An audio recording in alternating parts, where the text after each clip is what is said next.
പിതാവിൻ്റെയും പുത്രൻ്റെയും പരിശുദ്ധാത്മാവിൻ്റെയും നാമത്തിൽ ആമേൻ. ഈശോ മിശിഹായ്ക്ക് സ്തുതിയായിരിക്കട്ടെ. സ്നേഹമുള്ളവരെ, എന്നോടൊപ്പം വചനവായനയിൽ പങ്കെടുക്കുവാനായി എത്തിയിരിക്കുന്ന നിങ്ങളെവരെയും ദൈവം അനുഗ്രഹിക്കട്ടെ എന്ന് ഞാൻ പ്രാർത്ഥിക്കുന്നു. ദൈവനാമത്തിൽ ഞാൻ നിങ്ങളെ സ്വാഗതം ചെയ്യുന്നു. ഇന്നത്തെ വചന വായനയുടെ ഭാഗം ജ്ഞാനത്തിൻ്റെ പുസ്തകം 7-ാം അധ്യായത്തിൽ നിന്നാണ്.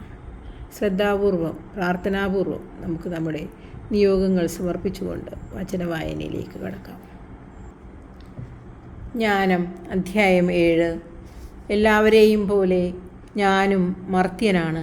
മണ്ണിൽ നിന്നുള്ള ആദ്യ സൃഷ്ടിയുടെ പിൻഗാമി. മാതൃഗർഭത്തിൽ ഞാൻ ഉരുവായി. ദാമ്പത്യത്തിൻ്റെ ആനന്ദത്തിൽ പുരുഷബീജത്തിൽ നിന്ന് ജീവൻ ലഭിച്ചു. 10 മാസം കൊണ്ട് അമ്മയുടെ രക്തത്താൽ പുഷ്ടി പ്രാപിച്ചു. ജനിച്ചപ്പോൾ ഞാനും മറ്റുള്ളവർ ശ്വസിക്കുന്ന വായു തന്നെ ശ്വസിച്ചു. എല്ലാവരും പിറന്ന ഭൂമിയിൽ ഞാനും പിറന്നു വീണു. എൻ്റെ ആദ്യ ശബ്ദം എല്ലാവരുടേതും പോലെ കരച്ചിലായിരുന്നു. പിള്ളക്കച്ചയിൽ ശ്രദ്ധാപൂർവം ഞാൻ പരിചരിക്കപ്പെട്ടു. രാജാക്കന്മാരുടെയും ജീവിതാരംഭം ഇങ്ങനെ തന്നെ. എല്ലാ മനുഷ്യരും ഒന്നുപോലെയാണ് ജീവിതത്തിലേക്ക് വരുന്നത്. എല്ലാവർക്കും ജീവിത കവാടം ഒന്ന് തന്നെ. കടന്നു പോകുന്നതും അങ്ങനെ തന്നെ. ഞാൻ പ്രാർത്ഥിച്ചു, എനിക്ക് വിവേകം ലഭിച്ചു. ഞാൻ ദൈവത്തെ വിളിച്ചപേക്ഷിച്ചു, ജ്ഞാന ചൈതന്യം എനിക്ക് ലഭിച്ചു. ചെങ്കോലിലും സിംഹാസനത്തിലും അധികം അവളെ ഞാൻ വിലമതിച്ചു. അവളോട് തുലനം ചെയ്യുമ്പോൾ ധനം നിസ്സാരമെന്ന് ഞാൻ കണക്കാക്കി. അനർഘരത്നവും അവൾക്ക് തുല്യമല്ലെന്ന് ഞാൻ കണ്ടു. അവളുടെ മുൻപിൽ സ്വർണം മണൽത്തരി മാത്രം, വെള്ളി കളിമണ്ണും. ആരോഗ്യത്തെയും സൗന്ദര്യത്തെയും കാൾ അവളെ ഞാൻ സ്നേഹിച്ചു. പ്രകാശത്തേക്കാൾ കാര്യമായി അവളെ ഞാൻ വരിച്ചു.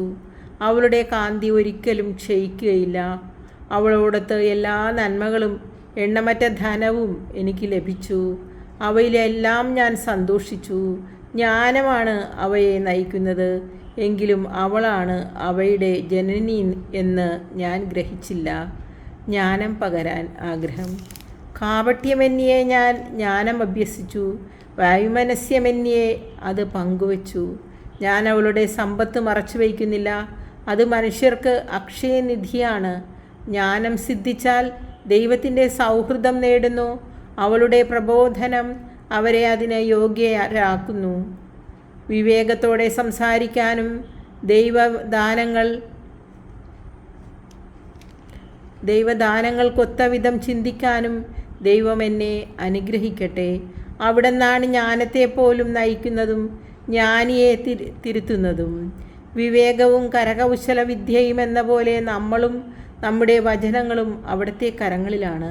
പ്രപഞ്ചഘടനയും പഞ്ചഭൂതങ്ങളുടെ പ്രവർത്തനവും കാലത്തിൻ്റെ ആദിമധ്യാന്തങ്ങളും സൂര്യൻ്റെ അയനങ്ങളുടെ മാറ്റങ്ങളും ഋതുപരിവർത്തനങ്ങളും മത്സരങ്ങളുടെ ആവർത്തന ചക്രങ്ങളും നക്ഷത്രരാശിയുടെ മാറ്റങ്ങളും മൃഗങ്ങളുടെ പ്രകൃതവും വന്യമൃഗങ്ങളുടെ ശൗര്യവും ആത്മാക്കളുടെ ശക്തിയും മനുഷ്യരുടെ യുക്തിബോധവും സസ്യങ്ങളുടെ വിവിധത്വവും വേരുകളുടെ ഗുണവും തെറ്റുപറ്റാത്ത വിധം മനസ്സിലാക്കാൻ അവിടുന്നാണ് എനിക്ക് ഇടയാക്കിയത്.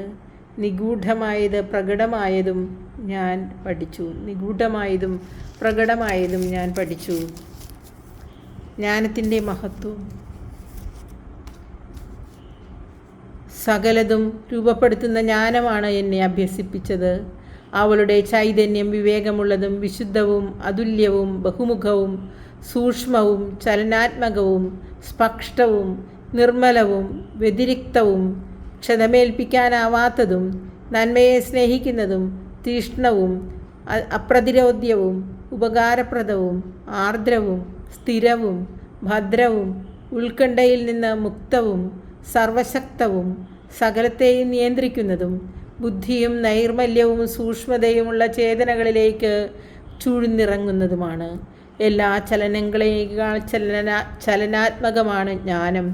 അവൾ തൻ്റെ നിർമ്മലതയാൽ എല്ലാറ്റിലും വ്യാപിക്കുന്നു, ചൂഴ്ന്നിറങ്ങുന്നു. അവൾ ദൈവശക്തിയുടെ ശ്വാസവും സർവശക്തൻ്റെ മഹത്വത്തിൻ്റെ ശുദ്ധമായ നിസ്സരണവുമാണ്. മലിനമായ ഒന്നിനും അവളിൽ പ്രവേശനമില്ല. നിത്യതേജസ്സിൻ്റെ പ്രതിഫലനമാണവൾ. ദൈവത്തിൻ്റെ പ്രവർത്തനങ്ങളുടെ നിർമ്മല ദർപ്പണം, അവിടുത്തെ നന്മയുടെ പ്രതിരൂപം. ഏകയെങ്കിലും സകലതും അവൾക്ക് സാധ്യമാണ്. മാറ്റത്തിന് അധീനയാകാതെ അവൾ സർവവും നവീകരിക്കുന്നു. ഓരോ തലമുറയിലുമുള്ള വിശുദ്ധ ചേതനകളിൽ പ്രവേശിക്കുന്നു. അവരെ ദൈവമിത്രങ്ങളും പ്രവാചകരുമാക്കുന്നു. ദൈവം എന്തിനേയും കാളുപരി ജ്ഞാനികളെ സ്നേഹിക്കുന്നു. ജ്ഞാനത്തിനും സൂര്യനേക്കാൾ സൗന്ദര്യമുണ്ട്. അവൾ നക്ഷത്രരാശിയെ അതിശയിക്കുന്നു. പ്രകാശത്തോട് തുലനം ചെയ്യുമ്പോൾ അവൾ തന്നെ ശ്രേഷ്ഠ. കാരണം പ്രകാശം ഇരുട്ടിന് വഴിമാറുന്നു. ജ്ഞാനത്തിനെതിരെ തിന്മ പ്രബലപ്പെടുകയില്ല. കർത്താവിൻ്റെ വചനം. ദൈവത്തിന് നന്ദി.